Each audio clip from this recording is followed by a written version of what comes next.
පොල් ගානවා.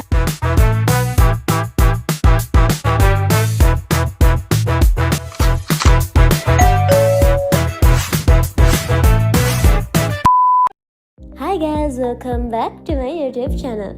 ඉතින් මම කලින් වීඩියෝ එකකින් පුරුදුනා වගේම Miss Teen Sri Lanka vlog part 2 ඔන්න මම ගෙනාවා. ඉතින් මේ වීඩියෝ එක ඔයගොල්ලන් දිගටම බලුවොත් ඔයගොල්ලන්ට අපේ talent round එක කොහොමද උනේ කියලා බලා ගන්න පුළුවන්. අපි practice කරපු විදිය behind the scenes එතකොට talent round එකක් වෙන්නේ කොහොමද වගේ හැම detail එකක්ම මේ වීඩියෝ එකෙන් මම ඔයගොල්ලන්ට කියන්නම්. අනිත් විස්තර කියන්න ඉස්සෙල්ලා මම ඔයගොල්ලන්ට මුලින්ම මගේ team එක introduce කරලා ඉන්නම්.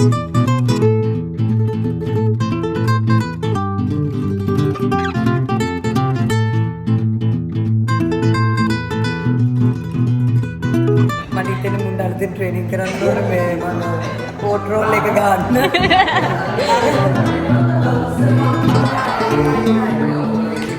ඉතින් මේ විදියට ටැලන්ට් රවුන්ඩ් එකේ day 1 එහෙමත් නැත්නම් practices අපි start කරා. ඒත් එකම අනිවාර්යෙන්ම අපේ ගෑන් සර් මතක් කරන්න ඕනේ.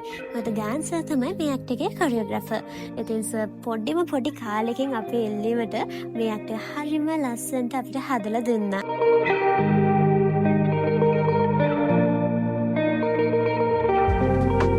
එහෙනම් දැන් මම ඔයගලන්ට ටැලන්ට් රවුන්ඩ් එක ගැන පොඩි විස්තරයක් කියන්නම්. මේ රවුන්ඩ් එක තමයි පැජන්ට් එක මේන්ම මිනි පැජන්ට් එක.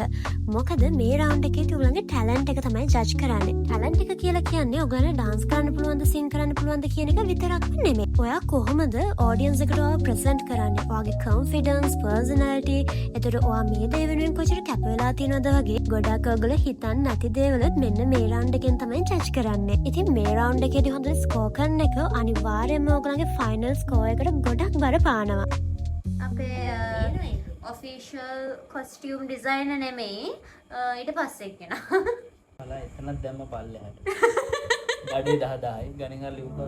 ඒ වගේම තව දෙයක්. ඕනම පැජන්ට් එක ටැලන්ට් රවුන්ඩ් එක කරන්නේ කන්ටෙස්ටන්ට්ගේ සයිඩ් එකෙන්. ඒ කියන්නේ අවුට්ෆිට්ස් ද ඇක්ට් එක ඒ හැම දෙයකටම වියදම් කරන්න ඕනේ කන්ටෙස්ටන්ට් වගේම. තමන්ගේ ඇක්ට් එක මොන වගේ කැපැසිටි එකකින් කරනවද කියන එක ඩිසයිඩ් කරන්න කන්ටෙස්ටන්ට්ට අයිතියක් තියෙනවා. හැබැයි අනිවාර්යයෙන්ම ඕගලන්ට දීලා තියෙන ගයිඩ්ලයින්ස් යටතේ ඕගලන්ගේ ඇක්ට් එක කරන්න මතක් කරන්න එපා. මේ අපි කොණ්ඩෙට දාන ඒවා පාට වැරදිලා ගෝල්ඩ් ගෙනල්ලා දැන් සිල්වර් කරනවා මෙන්න මෙහෙම. ඒකට අපි යොදාගන්නේ Q-Tex.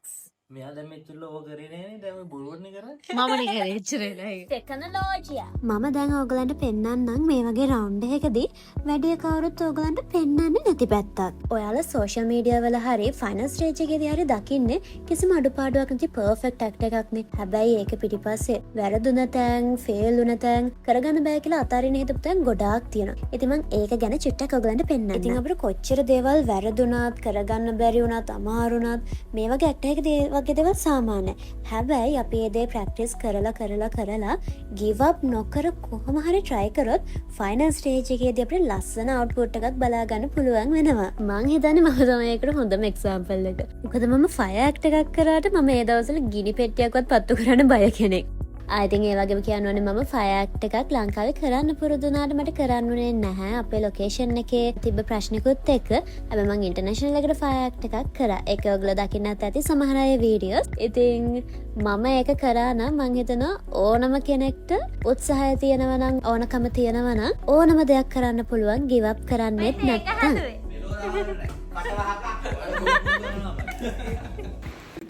ඉතින් හෙට තමයි ටැලන්ට් රවුන්ඩ් එක තියෙන්නේ. මට දැන් අරවින්ද අයියා එවුවා මගේ කොස්ටියුම් එක මම හෙට අඳින. මේ තියෙන්නේ කොස්ටියුම් ෆෝන් එක වැඩි. මම කියපුම විදියට අරවින්ද අයියා කොස්ටියුම් එක හදන්න ඉඳලා තියෙනවා. මෙතෙන් දාන මං යවපු යව මොන වගේද කියලා ඒ වගේම ලස්සනට හරි කොස්ටියුම් හදලා තියෙනවා. රෙෆරන්ස් ෆොටෝ එකේ අවුට්ෆිට් එක බ්ලැක් කලර් තිබ්බට මගේ ඇක්ට් එකේ තීම් එකට හරියන්නේ නැහැ, මගේ ස්කින් එකට හරියන්නේ නැහැ. මම ඒක රෙඩ් කලර් වලට මාරු කරගත්තා. තව ඩාන්ස් කරන්න ලේසි වෙන්න පොඩි චේන්ජස් වගේකුත් අවුට්ෆිට් එකේ අපි කරා. ඉතින් ඔයාලත් අනිවාර්යයෙන්ම ඇක්ට් එක කරන්න ඉස්සෙල්ලා කොස්ටියුම් රිහර්සල් එකක් කරලා ඉන්න. මොකද කොස්ටියුම් රිහර්සල් එකෙන් ඔයගලන් දැනගන්න පුළුවන් ඔයගලන්ට ඒ තියෙන ස්ටෙප්ස් කරන්න පුළුවන්ද මේ කොස්ටියුම් එකෙන්, බැරිද මොනවද කරන්න ඕන චේන්ජස් කියලා. ඊට මේකප් කරලා යාගලා දැනගන්න පිස්සෙක් වගේ බලමු කොහොම ලස්සනට ඒද කියලා.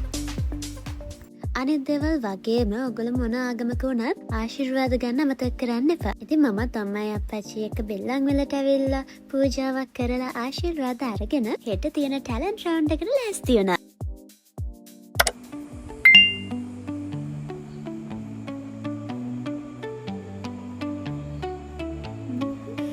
ඉරමනේ මගේ කපු කටිනවා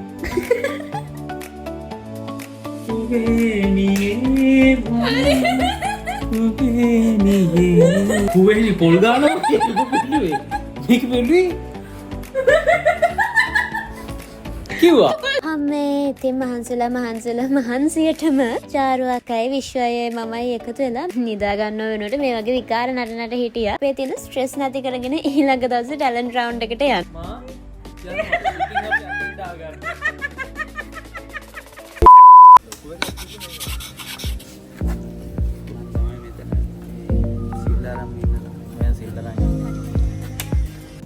ආයි මේ නම් වෙලාවට වැඩ කරෙක් කෙනා. පස්සේ කැලලේ බයික් කැල්ලා. හරක් වෙලා කියන්නේ මිනිහා දැන් අපි අතන්ට වෙලා හිටියා එතනින් මෙතනට එන්නේ. Hi baby, I miss you. ඒ වගේම ඔයාලා ටැලන්ට් රවුන්ඩ් එක දවසට හරි ඊට ඉස්සෙල්ලා දවසේ හරි අනිවාර්යයෙන්ම ස්ටේජ් රිහර්සල් එකක් බලන්න ඕන. මොකද අපි එහෙම කරාට පස්සේ අපේ ෆෝමේෂන්ස් අපිට හදාගන්න පුළුවන් වගේම අපිට ඒ ස්ටේජ් එක ඒ එන්වයරන්මන්ට් එක අපිට හුරු වෙනවා. ඉතින් එකපාරටම අයිඩියා එකක් නැතුව ඔඩියන්ස් එකකට එහෙම නැත්නම් ස්ටේජ් ලයිට්ස් ඒ ඔක්කොම මැද්දකට යනවට වඩා ඒ තැනට ගිහිල්ලා එන්වයරන්මන්ට් එක හුරු කරගන්න එක ඕගොල්ලන්ට වාසියක් තියෙනවා.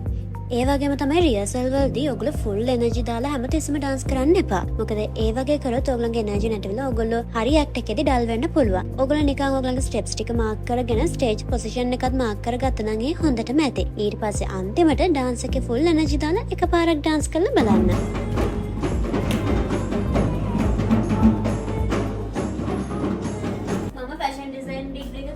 මේ විශ්මිතට හයියක් වෙනර පේනවනේ. අර බලන්න.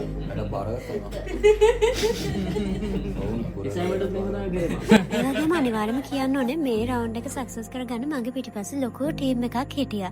මගේ ඩාන්සින් ටීම් එක, විශ්ව අයියා, චාරු අක්කා, ඒ වගේම විශ්මිතයි මගේ අම්මයි අප්පච්චි. ඉතින් මේ හැමෝම ගොඩාක් මහන්සි වෙන නිසා තමයි මට ඔයගොල්ලන්ට ලස්සන ඇක්ට් එකක් අන්තිමට දෙන්න පුළුවන් වුණේ. ඒ වගේම කියන්න ඕනේ අම්මයි අප්පච්චි ගොඩක් වීඩියෝස් වල නැහැ. මොකද ඒ දෙන්න මගේ වැඩවලටම හැමතැනම දුවදුව වැඩ කරපු නිසා ගොඩාක් වෙලාවට ඒගොල්ලෝ වීඩියෝස් ගන්නකොට නැහැ. හැබැයි වීඩියෝස් වල නැති වුණාට ඒ දෙන තමයි මගේ පිටිපස්සෙන් ඉඳන් මට ලොකු හයියක් වුණේ.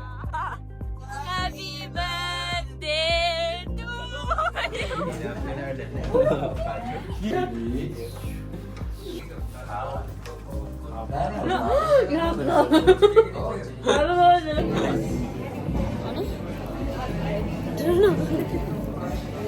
ඒ වගේම තමයි මට විශ්මිත වගේ පාර්ට්නර් කෙනෙක් ඉන්න එක මං හිතනවා මං ගොඩක් ලකී කියලා.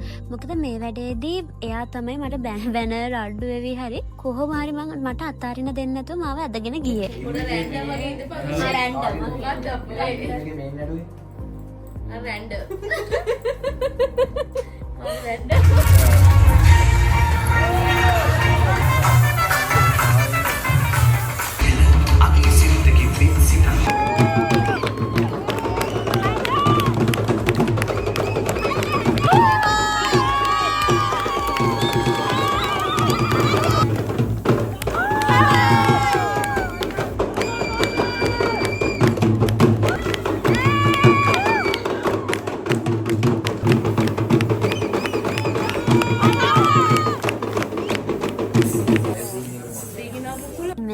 විදියට අපේ ටැලන්ට් රවුන්ඩ් එක ඉවරුණා. ඉතින් මම ඊළඟට channel එකේ මගේ full act එකම post කරනවා වගේම ඔයගන්ට vlog 3 ඒ කියන්නේ අපේ finals කොහොමද උනේ කියලා අනිවාර්යයෙන්ම ගේනවා. ඉතින් මේ වගේ vlogs videos ටිකටම බලන්න subscribe කරන්න, share කරන්න, like කරන්න, comment කරන්නත් අමතක කරන්න එපා.